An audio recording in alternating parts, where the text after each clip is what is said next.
welcome to a very interesting, fascinating and special full solar eclipse on April 8th, 24.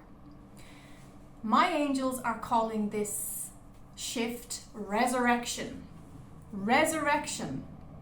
Now, when I hear the word resurrection, I know it's going to be important. I know it's going to be life-changing and transformational. So we can see this reflected in the environment, in the Earth's frequency. You might be getting bodily vibrations, especially in the evening or nighttime, a sense that your aura, your energy field is buzzing or shaking. Some of the ascension symptoms at this time can also be fatigue, an increased need to rest, to shut off, shut down, and completely step back from the modern world and the technology, and to sleep more, to rest more, to sit in the stillness. And in fact, the angels advise stillness at this time and unplugging, disconnecting from all that EMF overload, which is really not good especially when we are going through this transformational changing time. So you can see the solar flares, solar flashes are on the increase. The Schumann resonance has been off the charts the last few weeks. I don't think I've ever seen or felt a time on Earth in this incarnation where things are rapidly accelerating and changing. So resurrection is the theme of having to be reborn,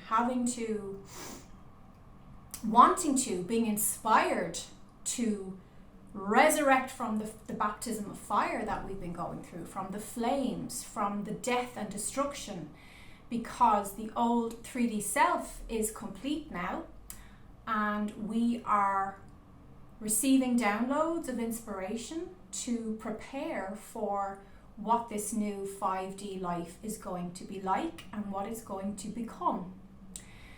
So expect anything to happen in April. I'm already feeling these energies build towards the 8th. You're probably feeling that as well. What's really important, and I've said this a few times in videos now because it bears significance, is what timeline train are you currently on? If you are miserable, if you're struggling, you are not on the timeline train of the 5D, and you're not going to like where that destination heads, because struggle journey leads to struggle destination.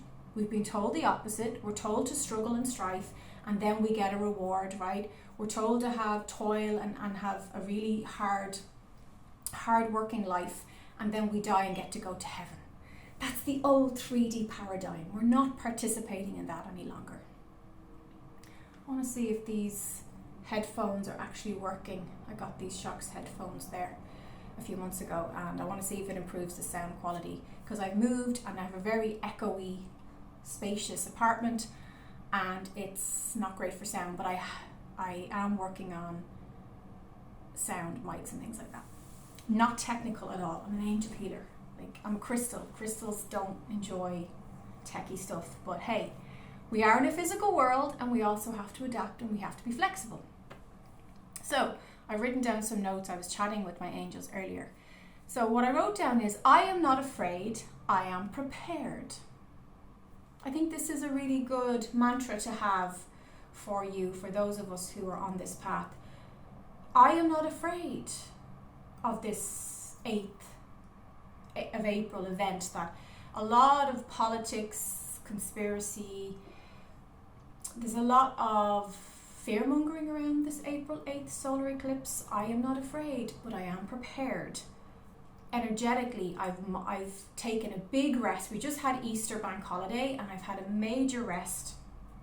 I've ensured that I've been moving my body gently, that I've been kinder to myself, that more self-compassion increasing the laughter, the connection. And I spoke in my last video about the importance of connection.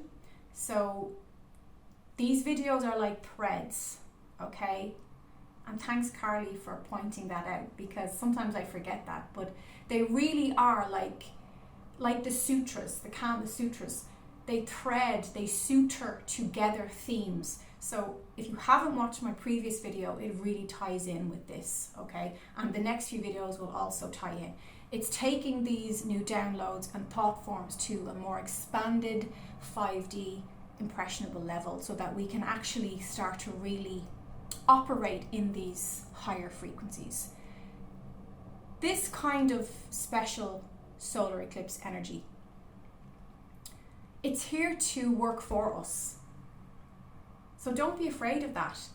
Whatever is happening for you. It's happening to crack open your fear-based identity so that you can step into a more self-aware, informed, higher timeline, higher self, higher understanding of yourself and the world.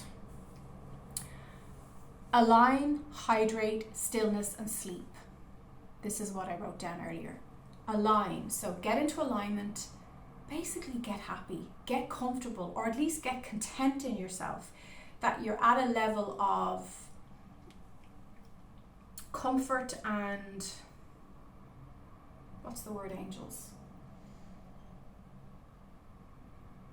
Connection. Okay, they're saying connection, because eclipses do require courage.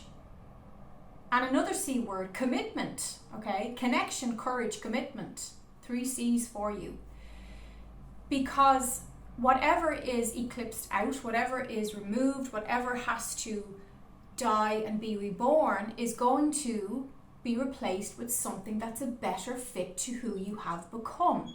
So why would you be afraid of that, right? That's actually something it's quite exciting. It can be quite refreshing. We can't always do the same thing and stay the same. We would get bored, we would stagnate. We can't do that. 2 obvious paths are diverging. How this unfolds is based on the human collective ascension, directly from the angels. We've got 2 paths going like this, they showed me.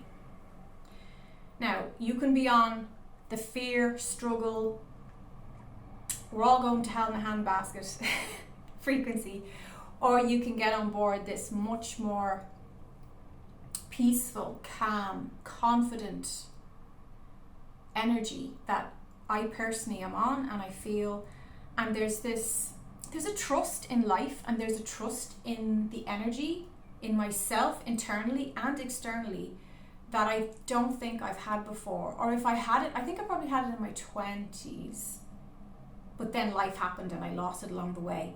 There's just this, it's like I'm returning, but with the added wisdom and maturity of an older soul, back into that youthful confidence that life is here to hold my shoulders and stand behind me and support me.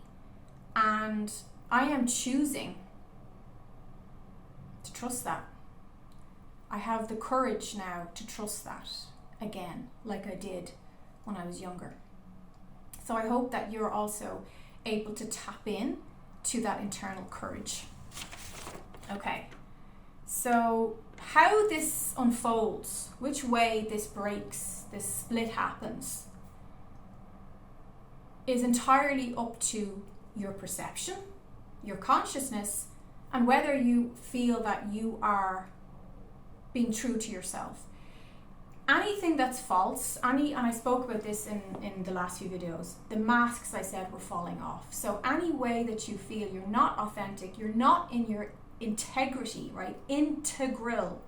Integrity, being integrated, fully whole within yourself. So if you're in a job where you have to put on a suit, a symbolic, metaphorical suit, and become somebody else, that fake self will probably fall away, or some version of it will have to close off. So we can do that. We can put on the suit for family, for our spouses, for picking up the kids at school and putting on this act that maybe you're the perfect mother or father. These are just examples of how we can fall into the social conditioning of playing a role or playing a part. The only role you're here to fulfill is your soul role. And I coined this term years ago. It's gas. The stuff I put out on YouTube, and because I don't promote my YouTube channel, I don't have any other real agenda, except I love connecting with like-minded people, and I love the creativity of it. But because I'm not techie and my ego is not that bothered with getting the fame, the YouTube fame and recognition, there's loads of things that I put out, but other big wig YouTubers saw it, took it, used it. Look, that's life. Shit happens. It would be nice to get some credit when you know that you were talking about this 10 years ago when nobody else was talking about it.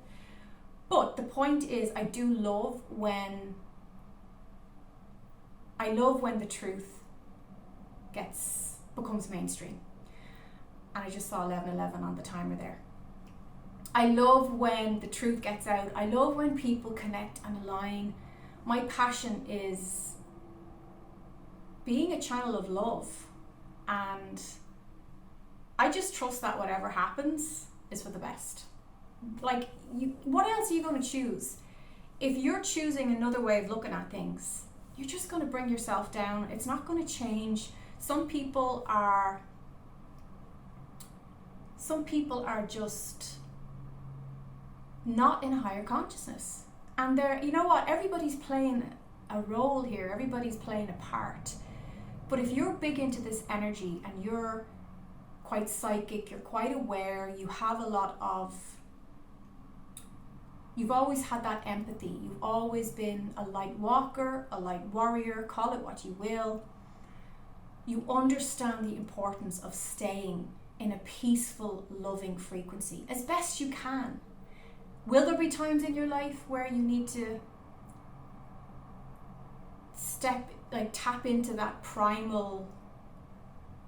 We were only talking about this yesterday, myself and Ray, how there are times where you need to show your teeth. You need to, step into the more animalistic, primal energy to hold a boundary or to protect yourself, right? Like, if somebody's going to attack you and going to kill you, it's no good you standing there going, oh, namaste, love and light, love and light. That's not going to, you'll be killed. As a human, we have to embrace that there's parts of us that are animalistic. There's parts of us that are primal, right? We need to own those parts of ourselves and be true to those parts of ourselves. Because there is a time and place for all things under the sun, right? That's the expression, and it's very, very true. But for the most part, in order to enjoy being here, it's better if we can get into a more peaceful, regulated state of being. Right. What else? Your animals may need extra comfort or care. They are attuned to the shifting energies. So your animals will probably really be picking up on this. You might even have noticed this already. Just be aware that they might need some extra affection. Expect a shutdown internally and possibly externally.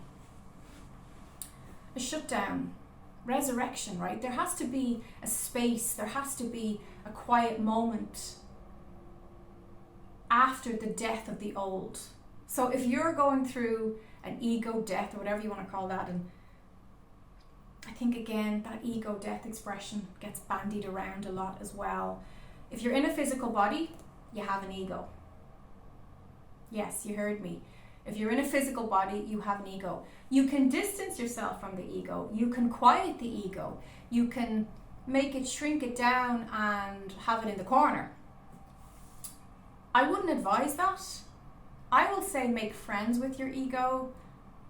As Bashar has advised many years ago, negotiate with your ego. Discuss with your ego how you're going to work together. I think cooperation and integration is always better. But anyway, if you're having something complete in your life, it's a good time to just allow that space. I wouldn't rush into big action around eclipses, especially this 8th of April. Take your time, take a pause, align, what was it they said?